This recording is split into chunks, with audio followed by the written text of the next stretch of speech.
know more about me, add me on Facebook.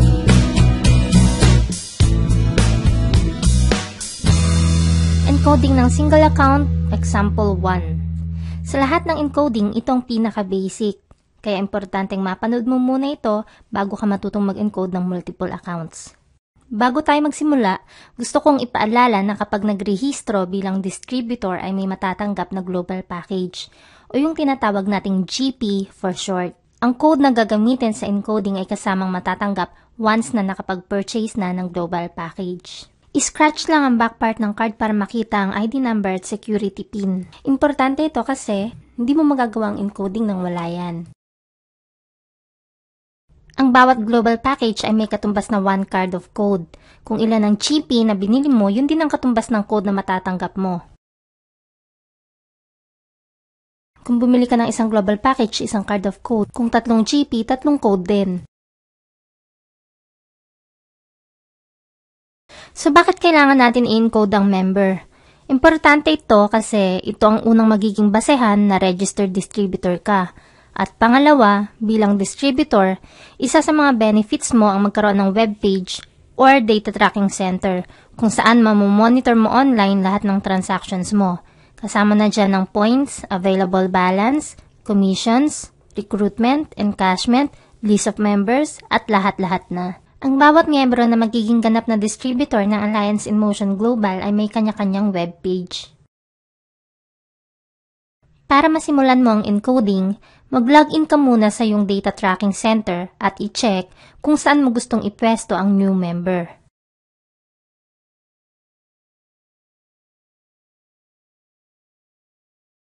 Pagkatapos mo makapag-login, i-click lang ang genealogy sa bandang kaliwa. Dito mo malalaman kung saan mo ba siya dapat ipwesto. Meron tayong tinatawag na left force at right force. Or sabihin na lang nating left leg at right leg.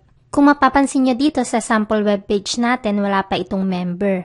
Kaya kung sa right leg man ilagay or sa left leg, okay lang. Dalawa lang ang pwede mong pagpilian, dito sa number 2 or sa number 3. Hindi mo siya pwedeng ilagay sa 4, 5, 6, 7, or kahit anong number na nasa ibaba dahil kailangan mo nang ma-okay pa yung position na nasa taas nito. Gusto kong ipaalala na yung numbers dito ay guide lang at hindi mo naman kailangang sundin ang mismong pagkakasunod-sunod. Ang mahalaga mo lang titingnan ay yung walang malaktawan na position sa taas. Anong ibig kong sabihin? Okay, halimbawa, ipagpalagay natin na meron na siyang members dito sa 2 at 3. Pwede na tayo ngayon mag-encode sa 7 or dito sa 6, pwede din kasi occupied na yung position sa taas. So, hindi lang dito sa number 4 ang option mo.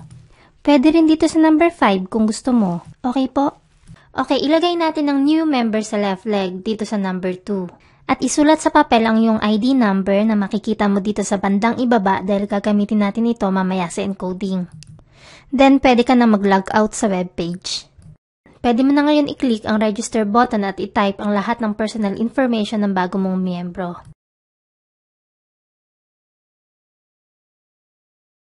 Siguraduhin lang na tama ang bawat letter na itatype sa name box. Pati na rin ang birthday, gender, at marital status. Sa email naman, kung nakalimutan mo magtanong sa kanya, maaari mo na lang ilagay na NA. Dito naman sa placement information, may nakalagay na sponsor ID at upline ID. Pag sinabing sponsor ID, yung ID number ng taong nag-invite. Pag sinabi namang upline ID, yung ID number ng member na susundan sa line. Nabanggit ko kanina na dito sa sample webpage natin wala pa itong member. Kaya ID number niya ang ilalagay sa sponsor ID at ganun din sa upline ID. Kasi wala pang ibang susundan sa line kundi siya din. Kaya ang ilalagay ko dito sa sponsor ID ay JB138180 at ganun din sa upline ID number. Left position. Dito sa activation information, ito yung username at password na gagamitin ng member sa tuwing magla-login siya sa webpage. Ikaw nang bahalang mag-isip ng magiging username at password niya at ibibigay mo ito sa kanya pagkatapos ng encoding. Naalala mo yung card of code na diniscuss natin kanina? Yung code na nakalagay doon ang itatype mo dito sa user ID number at security PIN.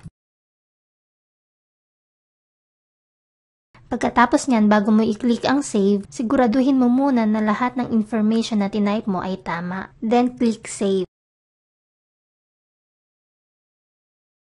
Lalabas ang message tulad nito para i-confirm kung tama ba yung sponsor at upline na naka-indicate dito. Kung tama naman lahat, i-click mo lang yes. Pero kung mali naman yung name ng sponsor at upline na nakalagay dyan, i-click mo lang ang no at balikan mo yung placement information na tinype mo kanina. Kapag lumabas na ang message tulad nito, ibig sabihin successful ang encoding na ginawa mo. Pwede ka na uling mag-login sa webpage mo. Makikita mo na pumasok na agad ang direct referral bonus. Ito na ang updated genealogy mo.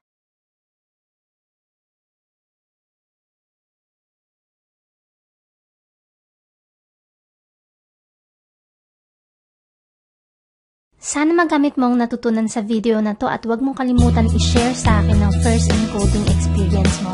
Para sa mas marami pang dagdag kaalaman, click subscribe and like button if you like this video. Maraming salamat and annyeong!